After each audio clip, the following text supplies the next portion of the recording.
किस प्रकार से ये काम रात ही रात में बिगड़ जाए।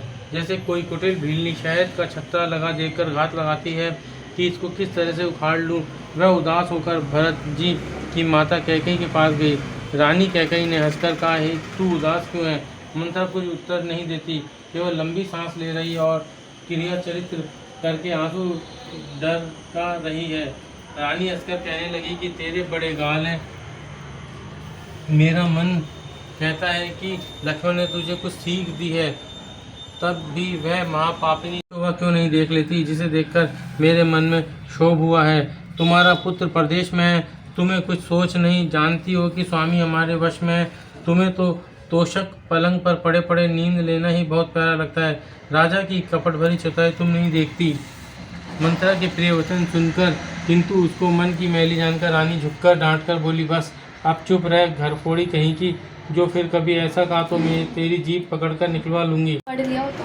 सीता जी को सास ने अनेकों प्रकार से आशीर्वाद और शिक्षाएं दी और वे सीता जी बड़े ही प्रेम से बार बार चरण कमलों में सिर नवाकर चली। जब लक्ष्मण जी ने यह समाचार पाए तब वे व्याकुल होकर उदास मोह उठ दौड़े। शरीर कांप रहा है, रोमांच हो रहा है, नेत्र आंसुओं से भरे हैं।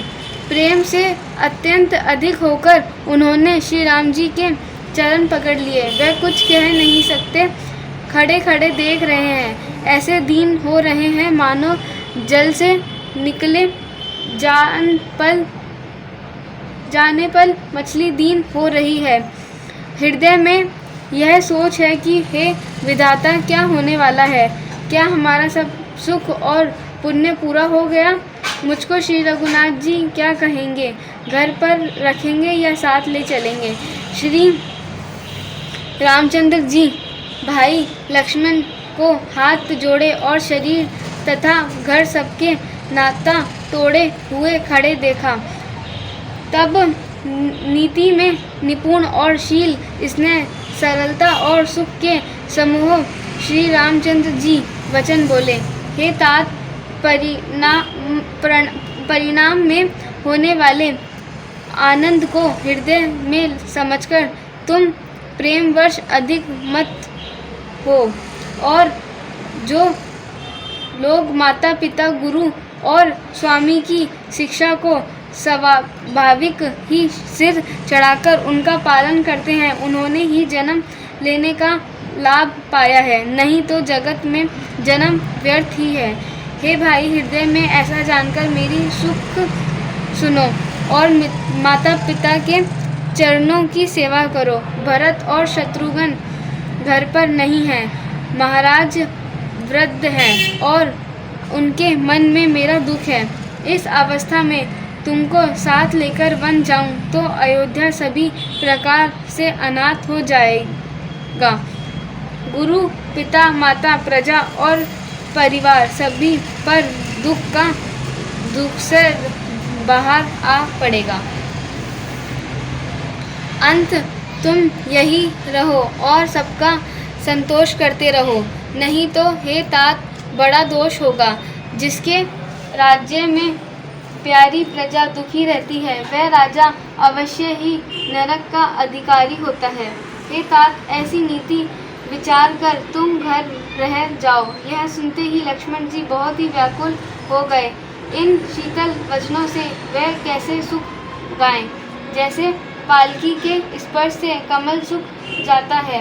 प्रेमवश लक्ष्मण जी से कुछ उत्तर देते नहीं बनता। उन्होंने व्याकुल होकर श्री राम जी के चरण पकड़ लिए और कहा, हे तात, मैं दास हूँ और आप स्वामी हैं, अतः आप मुझे छोड़ ही दें तो मेरा क्या वश है। हे स्वामी, आपने मुझे सीख तो बड़ी अच्छी दी है, पर मुझे अपनी कायरता से वह मेरे लिए अगम पहुँचने बाहर लगी। शास्त्र और नीति के तो वह ही श्रेष्ठ पुरुष अधिकारी हैं जो धीर हैं और धर्म की धुरी को धारण करने वाले हैं। मैं तो प्रभु आपके स्नेह में पला हुआ छोटा बच्चा हूँ। कहीं हंसी भी निश्चल या सुमेरु पर्वत को उठा सकता है। हे नाथ, स्वभाव से ही करता हूँ, आप विश्वास करें। मैं आपको छोड़कर गुरु, पिता, माता किसी को भी नहीं जानता। जगत में जहाँ तक स्नेह का संबंध, प्रेम और विश्वास है, जिनको स्वयं वेद ने गया है। हे स्वामी, हे दीन बंधु, हे सबके हृदय के आनंद की जानने वाले, मेरे तो वह सब कुछ केवल आप ही हैं। धर्म और नीति का उपदेश तो आपको करना चाहिए, जिसे कीर्ति, विभूति, ऐश्वर्य या सद्गति प्यारी हो, किंतु जो मन, वचन और कर्म से चरणों में ही प्रेम रखता हो। हे कृपया सिंधु, क्या वह भी त्यागने के योग्य है? दया के समुद्र श्री रघुनाथ जी भले भाई को कोमल और नम्रता युवक वचन सुनकर और उन्हें स्नेह के कारण डरे हुए जानकर हृदय से लगाकर समझाया। मैं श्रेष्ठ श्री राम जी की वाणी सुनकर लक्ष्मण जी आनंदित हो गए। बड़ी हानि दूर हो गई और बड़ा लाभ हुआ। वे हर्षित हृदय से माता सुमित्रा जी के पास आए, मानो अंधा फिर से नेत्र पा गया हो। उन्होंने जाकर माता के चरणों में नमस्तक नवाया, किंतु उनका मन रघुकुल को आनंद देने वाले श्री राम जी और जानकी जी के साथ था। माता ने उदास मन देखकर उनसे कारण पूछा। लक्ष्मण जी ने सब कथा विस्तार से कह सुनाई।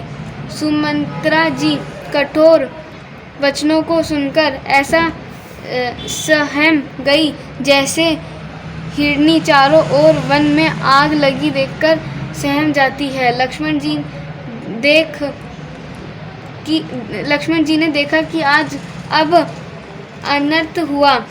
ये स्नेहवश काम बिगाड़ देंगी, इसलिए वे विदा मांगते हुए डर के मारे सकुचाते हैं और मन ही मन सोचते हैं कि वे विधान माता सब जानने को कहेंगी या नहीं। कितना अच्छा कहेंगी इनकी माता।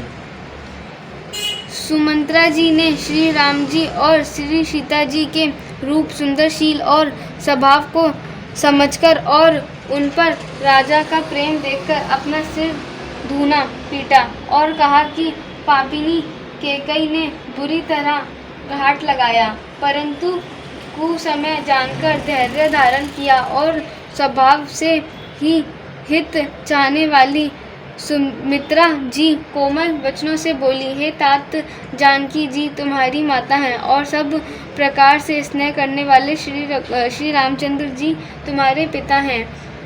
जहाँ श्री राम जी का निवास हो वहीं अयोध्या है, जहाँ सूर्य का प्रकाश हो वही दिन है।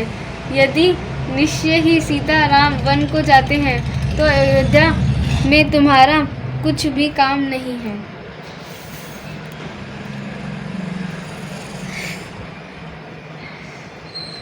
गुरु, पिता, माता, भाई, देवता और स्वामी, इन सब की सेवा प्राण के समान करनी चाहिए। फिर श्री रामचंद्र जी तो प्राणों के भी प्रिय हैं, हृदय के भी जीवन हैं और सभी के स्वार्थ रहित सखा हैं।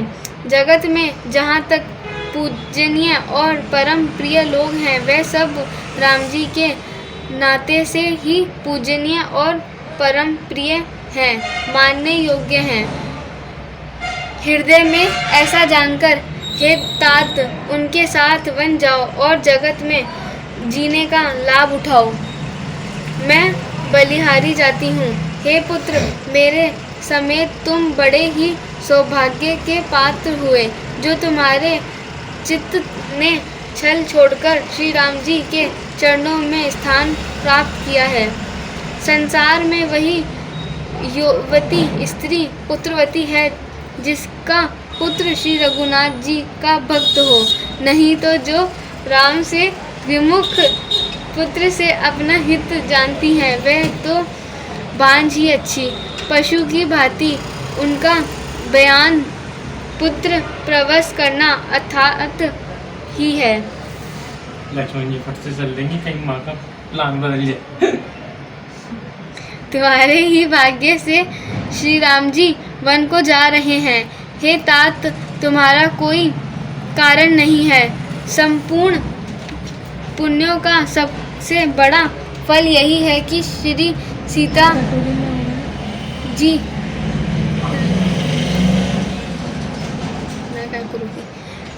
श्री सीता जी राम जी के चरणों में स्वाभाविक प्रेम हो। राग, रोष, ईर्ष्या, मद और मोह इनके वश स्वपन में भी मत होना। सब प्रकार के विकारों का त्याग कर मन, वचन और कर्म से श्री सीताराम जी की सेवा करना। तुमको वन में सब प्रकार से आराम है, जिसके साथ श्री राम जी और सीता जी रूपी माता पिता हैं। हे पुत्र, तुम वही करना जिससे श्री रामचंद्र जी वन में कलेश ना पावें। मेरा यही उपदेश है। हे तात, मेरा यही उपदेश है, अर्थात तुम वही करना जिससे वन में तुम्हारे कारण श्री राम जी और सीता जी सुख पावें और पिता माता, प्रिय परिवार तथा नगर के सुखों की याद भूल जाएं।